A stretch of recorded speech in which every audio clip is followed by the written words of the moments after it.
আপনি কি জানেন আমাদের জাতীয় কবি কাজী নজরুল কিন্তু একবার নির্বাচনেও দাঁড়িয়েছিলেন।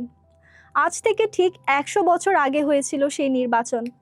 সেই সময় ঢাকা বিভাগ থেকে আইনসভায় দুজন মুসলিম প্রতিনিধির কোটা ছিল।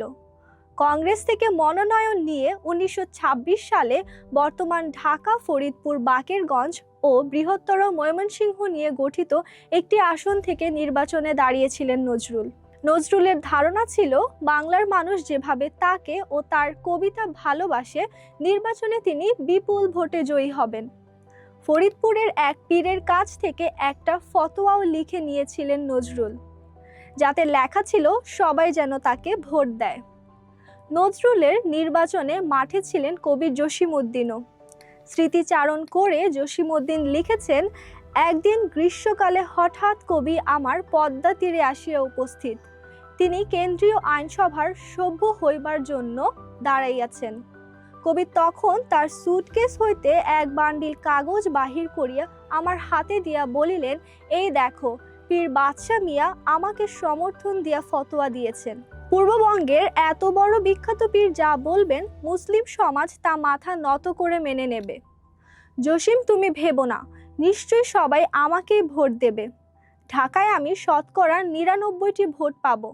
তোমাদের ফরিদপুরের ভোট যদি কিছু আমি পাই তাহলেই কেল্লা ফতে। নির্বাচিত তো আমি হবই, নির্বাচিত হলে মাঝে মাঝে আমাকে দিল্লি যেতে হবে, তখন তোমরা কেউ কেউ আমার সঙ্গে যাবে। কিন্তু মাঠের জনপ্রিয়তা আর ভোটের হিসাব তো ভিন্ন।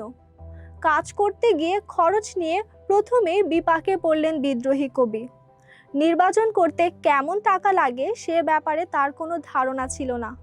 পার্টির পক্ষ থেকে বিধানচন্দ্র রায় তাকে ৩০০ টাকা দিয়েছিলেন, এর বাইরে তেমন কোনো বাজেট ছিল না কবির।